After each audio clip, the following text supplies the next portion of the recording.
Today, we're joined by Alex Mendez, senior on the baseball team. Um, and we just talked about a little bit off camera how, let's talk baseball, but definitely, I really want to give you an opportunity to also talk about Hope Happens Here, since you're one of the chairs this year. And that has been an organization that's really continued on over the years. I think we're on about year 5 or so, something like that. When did you first get involved, and can you talk about the good work that you all do and why it's important to you? Yeah, so I didn't really hear about Hope Happens Here till about my sophomore year. And I kind of just heard a little bit about it, and then I kind of looked into it more. There was certain people that I knew that were part of it that were upperclassmen, no one on the baseball team, but I knew they were friends with people that were on the e-board. And then I always kind of like had this insight, this feeling of wanting to be part of it. And then uh, I had someone reach out to me about it because they knew I was very interested about it. And I decided to apply the end of sophomore year about to be the event coordinator, in which I actually got it. And then junior year, I was the event coordinator, in which we were able to do a lot of cool events during our mental health week, which we were able to bring Ivy Watts in.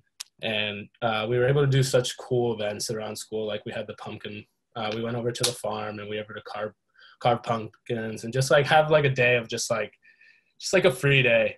We had a great turnout. Obviously, right now it's a little bit more difficult with COVID, but we are still planning things, and we still have a great week in which we actually, now that I'm the tri-chair with Brandon Mitchell and Aaron Mixon, where we decided to collab with SAC's e-board and TBC's e-board, and we're actually having this week called More Week, in which we're actually planning on doing, each day will be a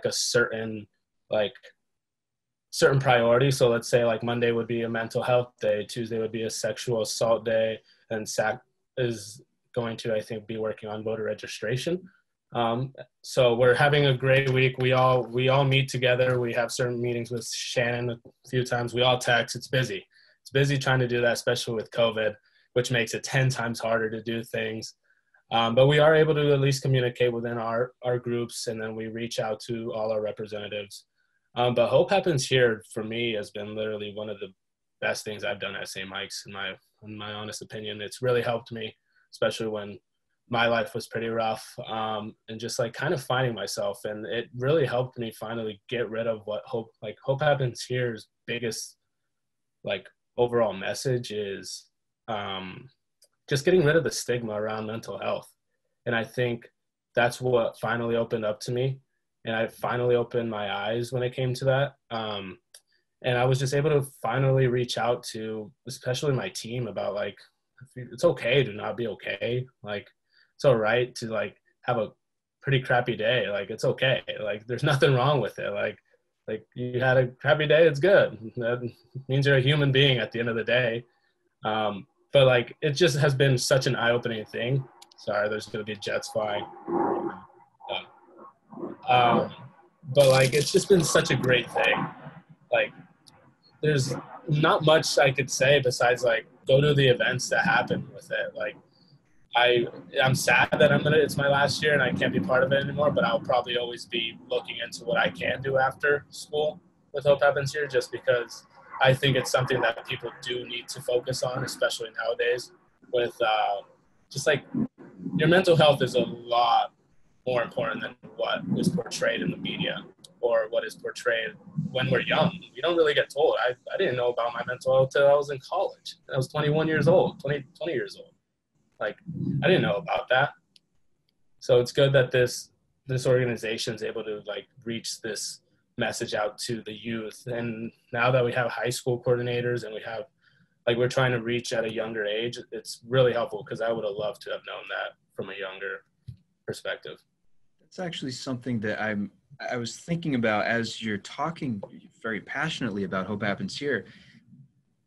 I mean, I haven't been in high school in 20 years, but it also, thank you for smiling at that. Thank you. But it's also one of those things where this sort of thing wasn't discussed when I was growing up. And I'm now wondering, St. Mike's, obviously I want to believe we are a special place, but are we really that different than other schools? Like, is this something that is discussed at other schools, or are we sort of an outlier? And, Hope Happens Here, I know, has really helped lead that conversation, but you mentioned you didn't really know about this until you got here.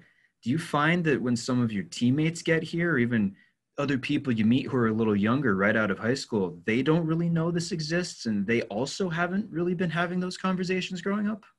Yeah, I see it with our first years. I see it with the upcoming guys. I even still see it with some seniors on my team. They don't realize that it's bigger than what they think it is. Like, it's just like, if they could just break it down simply and just think about it a little bit, there's more to it. Like, there's so many resources out there that like I didn't know existed. Like, just even like reaching out, talking to someone is probably one of the best things you could do. And coming from someone that was stubborn and still is to this day, I didn't think that I'd be reaching out to people when I was stressed, when I was just not doing well, when just my life felt like it was crumbling beneath my feet. Like, it really helped out, especially with Hope Happens Here. It made me realize that there's so many people out there that struggle with mental health issues, with any type of problem. And I tell the first years nowadays, like know yourself. Like, if you're struggling, don't just push it off to the side, because you never know that it's going to keep coming down, and then you're going to finally explode. And you don't want to do that, especially as a first year where everything's already stressful when it comes to making friends, especially with sports, and you want to perform. You have to meet the upperclassmen, which can be pretty terrifying because I've been there before. Like, there's so many like factors that contribute to, like, honestly messing up your mental health. So it's good to like know this, and I'm really excited that Hope Happens Here has been focusing so much with high school chapters now, and I'm really proud of the performance we've been able to give, and the just like the community outreach we have now. Like, we have so many chapters all around Vermont, and I didn't even know that until last year. We were hosting some meeting about it, and there was so many high schools from all over the place, and they were super excited for it. And it just made me really happy, because they're going to go into college understanding mental health, understanding the stigma around it, and they're going to be able to beat it. They're going to be able to help with it. They're going to be able to assist others and just assist themselves in all reality. I think one of the cool things that something you also just mentioned, one of our women's soccer first years, Addie Cook, uh, I believe, started her Hope Happens Here chapter at North Country Union High School in northern Vermont. So I think that is actually pretty cool that, you have some folks who were in high school and said, this is interesting, I want to start it here. And now they're here where it really did start. I think that's pretty cool that it's all sort of coming back home to St. Mike's. Yeah, it gives me a lot of hope in all reality, just because, to just be blunt and honest, suicide is something that's not like, shouldn't be taken lightly. It's something that impacts a lot of people and people you don't know that have been impacted by it. I don't want to speak for the whole St. Mike's community, but there's so many people here that have been impacted, and I will be completely honest with it. I was impacted with it my freshman year when I lost my brother to suicide. And it just, like, ever since that happened, I've wanted to help people. I've wanted them to understand that there's something that can be done. And just here comes again the whole concept of it's okay to not be okay, to reach out to people, there's just so many resources out there. Like, you could reach out to someone, and I guarantee you'll find the resource in literally like less than 2 minutes. Especially here at St. Mike's, that I've realized is starting to focus a lot on their mental health, especially with COVID now, where people's just the whole quarantine, the whole not being able to see all your friends has been taking a toll on people. And I think it's probably also important to make sure folks who do watch this know that while the students are integral in continuing the conversations, the responsibility isn't on you all to try to help necessarily solve problems, but to try to connect folks having problems with some of the right resources, especially the Bergeron Counseling Center folks on campus.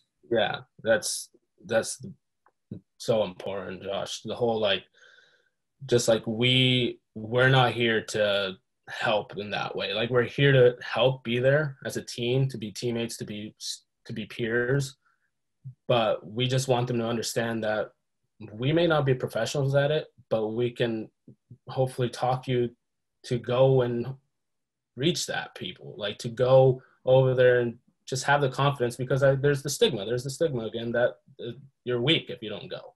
You're like, what's the point? Like, seriously, you're going to go see a counselor? Wow. But like, they don't understand that that's literally going to be a changing, your life will change if you go. That's their whole job. That's what they went to school for, to help us, because we need it. You know, I'm very sorry about your brother. I didn't know that. No, it's okay. Not a lot of people do. Well, as I think about how you are from Nevada, and how you came to St. Mike's, and how I I think I sort of wanted to take that in a somewhat lighthearted direction, but in now thinking about your transition and knowing your family was back there and that was going on, I mean, why did you continue to want to come back to St. Mike's? How did you decide, okay, that is still a good place for me. Let me come back sophomore year and continue on with my education in Vermont? I mean, just two words: the people. Yeah. St. Mike's is people, is just the people. I don't know what it is, the Vermont air. I don't know what it is. It's just, they are the nicest people. They are so kind. Just, I remember literally when I went home for my brother's funeral and everything, I remember seeing flowers. And I was like, whose flowers are this? I haven't purchased flowers. And I saw that it came from our athletic department. And I didn't know this. I really had no idea. I could get, like, I just was like, okay. And from that moment on, I knew my family was all the way over here. Even though I was at home, I realized that the people that I enjoy the most in my life are at St. Mike's. I feel like it's just, that's the reason I stayed. I feel like I've been treated better here than I ever have in my whole entire life. Just like, there's always someone that I know that is always going to have my back here. And like, that's the reason why I guess I decided to come here in the first place my freshman year, because I was thinking about going somewhere in California. Like, I was thinking about even going to UNR to play, like, which is my local university. But like, when I came on my official visit, it was just something. It was just like, that instinct that it's meant to be. That's what it felt like. The moment I got off, even though it was cold, I'm a desert boy, it was cold, but I still felt like it was just meant to be. Like, I just had this weird feeling, Burlington, Church Street, the whole school in general, the people I met, Tacey, like, there's just the greatest people I've met. And I can really, really vouch and say that I'm super honored to have gone here, and still I'm continuing. And it's upsetting that I have to leave. I'd love to stay one more year, but I have obviously further education to go to. But it's just like, it's been one of the best decisions I've ever made in my life, in all reality. So pitching in March, let's say, was that a different experience your first year? Oh my gosh, I remember. Well, it's kind of messes up your whole perspective on everything, because we go to Florida, right? And it's kind of nice. We enjoy it, the beach, it's warm, and then you just come right back and you get slammed by the northeast cold, and it's literally the worst. It was literally the worst feeling I ever had. I did contemplate moving, transferring after the first time I had to pitch in snow. But then after a while, I was like, okay, all right, I think I'm just being a little bit like exaggerated. But like, I was just like, okay, it's cold. Okay, cold is an understatement. It's brutal. But you get used to it. That's the whole thing. It takes you a while to get used to it, especially if you're not from here. But like, it's manageable to a certain extent. Just got to wear a lot of layers. So we get those jet engine heaters in the dugout for you all. Yeah, that's nice. Yeah. It's like fighting for the death for it, though. So, you play one of those sports that was pretty impacted by the pandemic, shutting down sports in the spring. It bothers me to think about how For you guys, and you in particular, because you pitched one of the games down in Massachusetts of the two your entire team played in March. You'll basically get one game in almost a 2-year span. I mean, and then fall sports being shut down means you guys don't have any fall ball play dates. How have you personally sort of focused on what's next, keeping your focus on, okay, yeah, we're going to be back this spring. We're going to keep playing. And especially, I mean, you basically had 2 new classes in under you since then. How have you helped them also continue to focus? As much as it may seem that I help them, they help me. Like it's good to see the first years, like they're so enthusiastic, especially our sophomores, so enthusiastic to get on the field. And me that I'm a senior now, I feel the drag a little bit, like the tiredness, the body hurts. But like I see them competing and it's like, okay, I got my competitive edge back. I feel like a first year, not really, but like I still feel like I have the energy now. But it's definitely been weird. I think weird would be probably the best way to describe this whole pandemic and this whole aspect of playing in a pandemic and practicing under it. But other than being weird, it's a blessing to be back. Like just the whole fact that we can go within our pods to toss the ball around is better than getting sent home. And I think this school has been doing an excellent job. We as a student population have been doing an excellent job at following the guidelines, following whatever we need to do so we don't have to get sent home. Like that's the worst possible outcome of this. And we don't want that to happen. And you ask anyone on campus and they will say it's like PTSD. March 13th, I think, is when we got sent home. Yeah. Like it's pretty much the worst word that you could hear about here. And it's just like, I think the most motivating thing is that we're just here.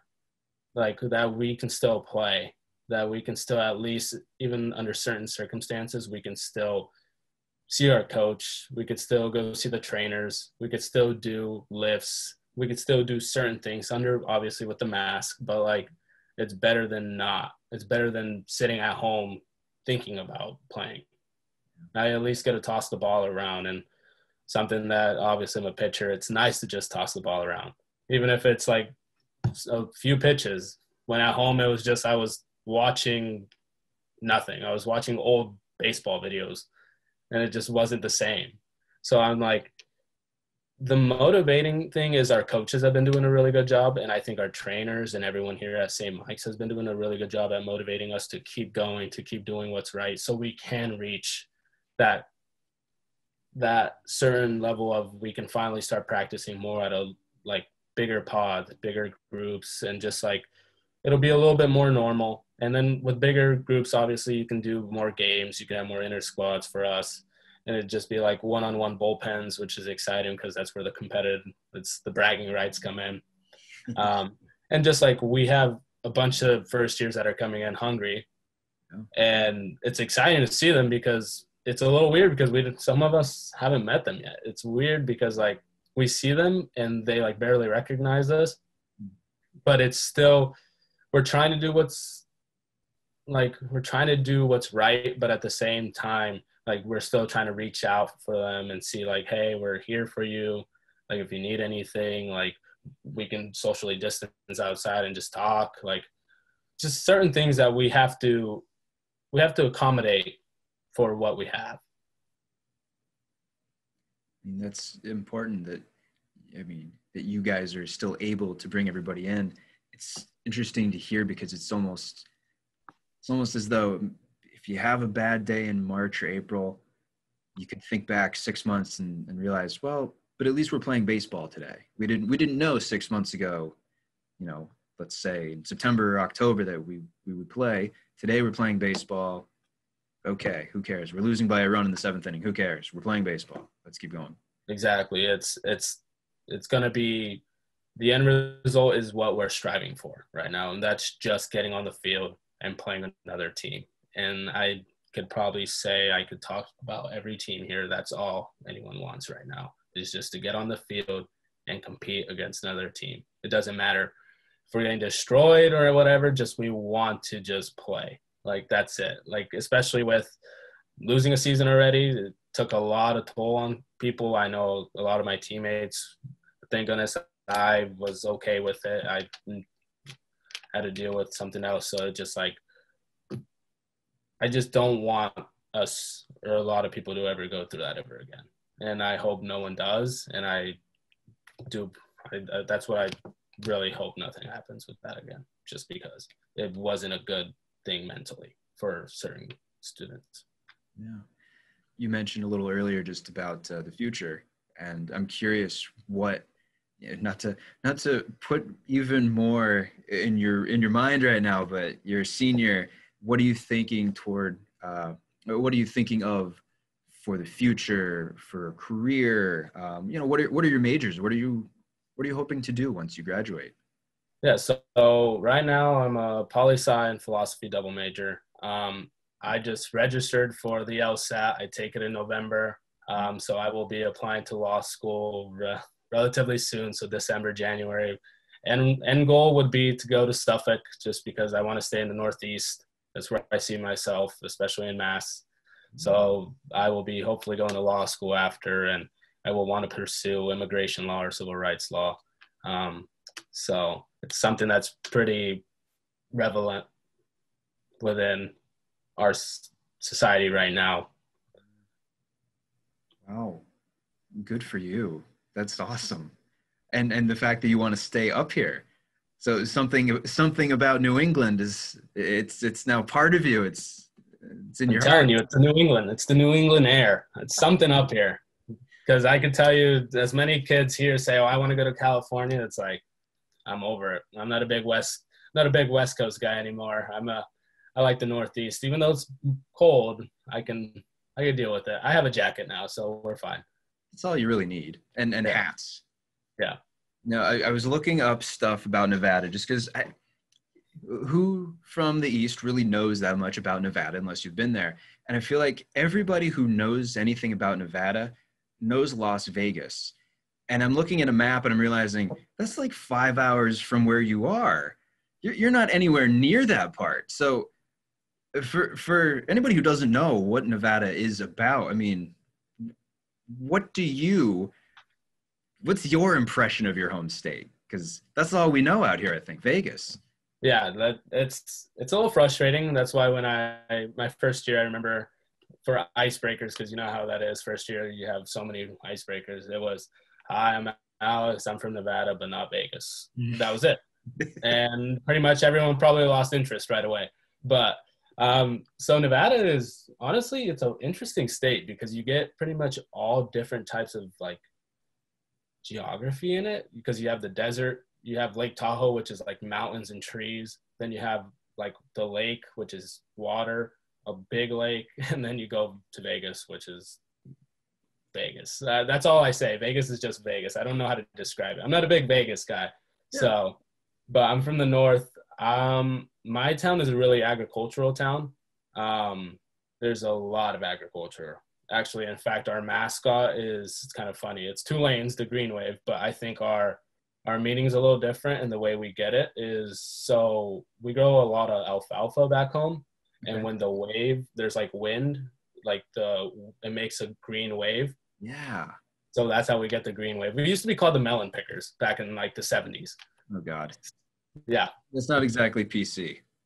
Yeah, that's just, but at least we at least get the green wave, which I'm glad I came out of that town. I'm really grateful for it. I'm a little bit over it now, but just because I think I've made my Northeast it's my foundation now. But Nevada it's interesting. I think you need to try out the North before you try out the South of it, because if you just go to Vegas and you say you went to Nevada, you didn't go to Nevada. I tell people that. It's nearly impossible to compare Vermont with Nevada, but I did find out that Vermont has a higher population density than Nevada, like easily. You wouldn't think that because Vermont, I'm from Vermont. I mean, I'm not knocking Vermont, but that's, and I do need to, we again talked about this before we were on, but I'm now pointing at your wall. That is a beautiful shrine to yourself. Yeah, it's all my jerseys. Coach let me have them for a day, so hopefully Milazzo doesn't get on me for this. But I'm sure. I'm sure. I was like, it'll look good for the interview. Exactly. I have a feeling John will be supportive of it. That's a nice montage back there. Yeah. So the good old numbers. 19. Well, that has covered so much. I really appreciate you being on here with me, but also wanting to and being willing to speak so frankly about so much, Alex. I think that's important for so many people to hear too. Yeah, it's all it takes is just someone to talk a little bit about it, and it opens up a whole different atmosphere for a conversation to begin. So that's all it takes. And I'm glad I'm able to do that and be frank about it. And I'm glad you were able, and I appreciate you having me on, so I was able to do this.